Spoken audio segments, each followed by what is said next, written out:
J'inspire. La télé du bonheur. Aujourd'hui, je t'emmène à Enghien-les-Bains, à seulement 15 minutes au nord de Paris.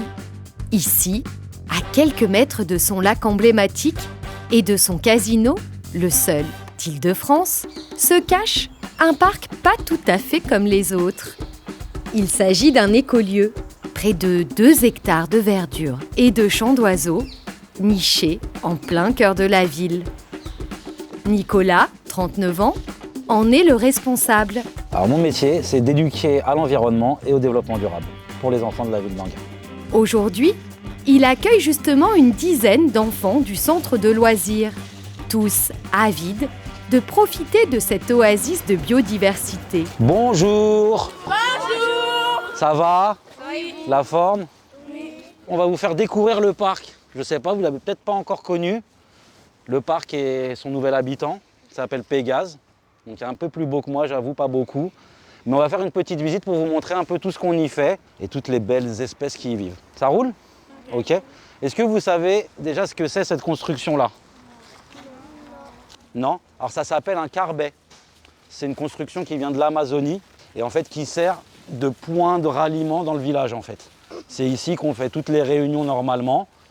Donc vous voyez en haut on ne peut pas encore y aller, mais en haut on pourra commencer à y aller avec des jumelles et observer tous les oiseaux qu'on a au parc. Donc on a une chouette hulotte, les perruches, le lapin.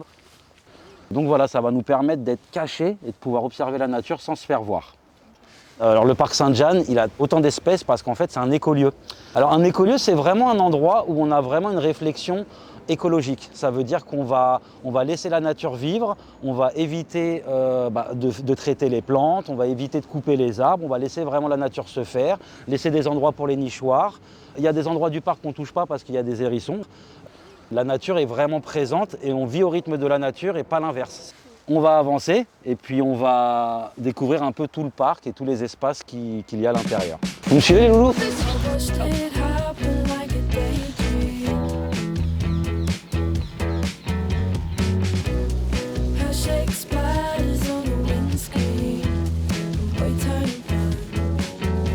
Alors là, il y a nos 2 moutons. Donc les 2 moutons, est-ce que vous les connaissez? Pourquoi on a un mouton ici? C'est pas juste pour faire joli. Pour faire de la laine, alors oui, il fait de la laine, mais là, c'est pas son rôle premier au parc.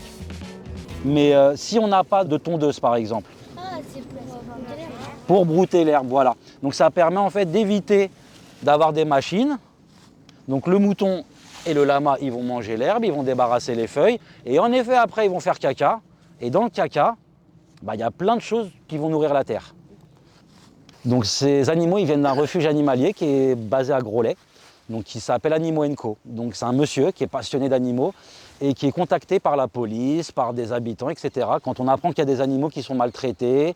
Et donc ces 2 moutons, c'est des moutons qui vivaient dans une voiture, donc qui vivaient dans une cité, qui étaient vraiment pas heureux. Hein. 2 moutons gros comme ça dans une petite voiture, vous vous dites bien que c'est pas le kiff.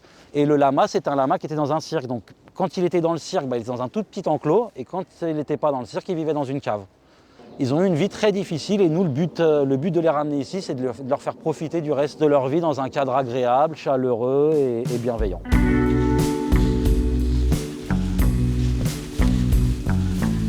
Alors donc là, d'après vous, qu'est-ce qu'il y a derrière? Des abeilles. Très bien, tu as pu voir à travers. Donc on récolte le miel ici, donc on le met en pot là-bas et on le mange sur Enghien.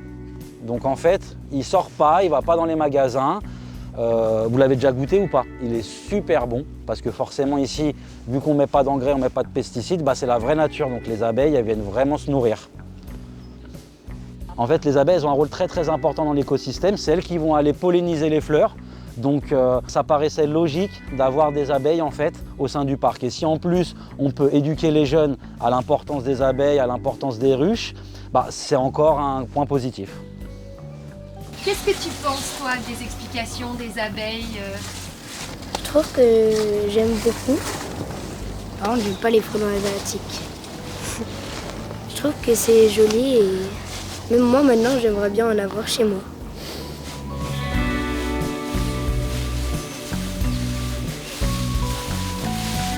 Avant de vous montrer la cabane, je vais vous faire une petite devinette. Vous allez me dire ce que c'est l'arbre là-bas au fond. Ça commence par quelle lettre? Ah, bravo! Ah, mais t'es trop forte en fait. Du coup, c'est un plaque minier. Donc toi, tu dis rien parce que tu sais ce que c'est maintenant, mais ça fait quoi comme fruit? Ouais, un kaki, exactement. On a aussi, là on a 2 pommiers ici. Au fond, on a des coings et on a aussi un peu partout des figues. Là, typiquement, les kakis qui sont là-haut, il y en a certains qui vont rester pour les oiseaux. Et le lama connaît très bien cet endroit-là parce qu'on le retrouve souvent ici, en train d'attendre que les kakis tombent. C'est encore dans la dynamique de la mairie d'avoir cet écolieu et d'apprendre aux enfants à se reconnecter. Comprendre qu'une pomme, ça n'arrive pas dans une barquette, que ça pousse ici et que ça pousse comme ça, qu'il faut la ramasser, qu'il y a aussi des vers qui vont venir la manger. Et voilà, ça permet aussi de faire des activités autour de ces fruits-là. Donc là-bas, c'était un rucher. Et là, c'est une miellerie. D'après vous, c'est quoi la différence? La miellerie, c'est là où on met du miel en pot. C'est là où on met le miel en pot. C'est là où les abeilles fabriquent du miel. Voilà, donc là on va dire, là c'est où travaillent les abeilles et là c'est où on travaille nous. Donc c'est une miellerie, c'est justement là où on récolte le miel. Donc on prend la ruche, donc la deuxième étape c'est l'extraction. Donc la première chose qu'on fait, on récupère et on gratte comme ça. Vous voyez, hop. Quand tout ça c'est ouvert, ce qu'on va faire c'est qu'on va le mettre dans ce qu'on appelle une centrifugeuse. Et ça va tourner, tourner, tourner, tourner très très vite, ce qui fait que le miel il va aller sur les côtés et à la fin il va descendre au fond. Et là vous voyez il y a un petit robinet ici et qui va nous permettre là de le mettre dans les pots.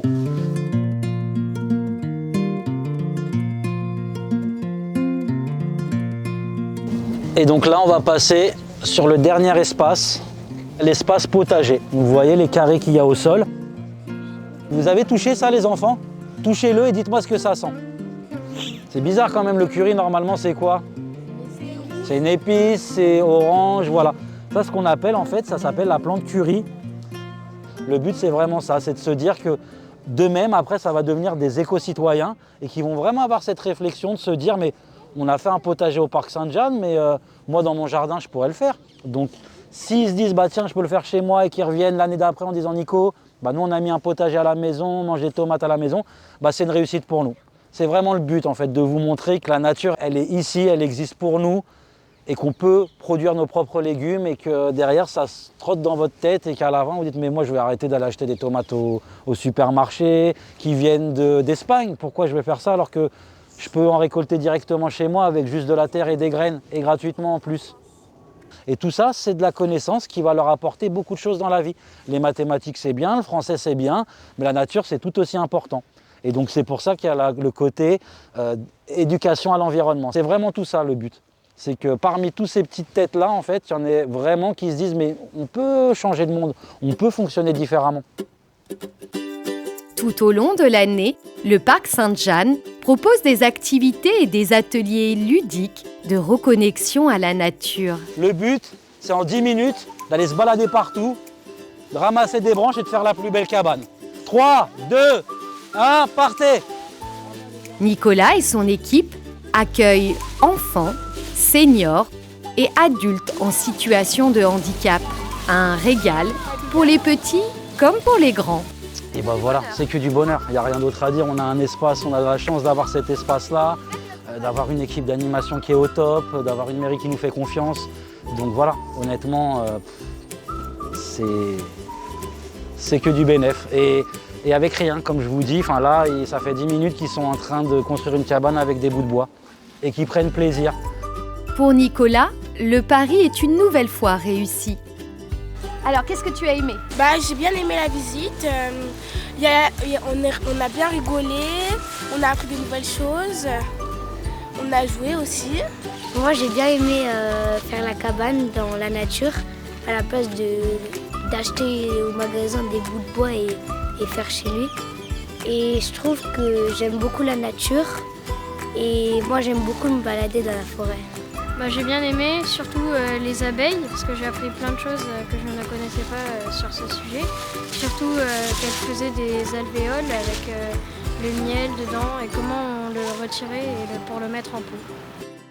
Une belle initiative positive qui nous rappelle que oui, tous ensemble, nous pouvons co-créer le monde de demain.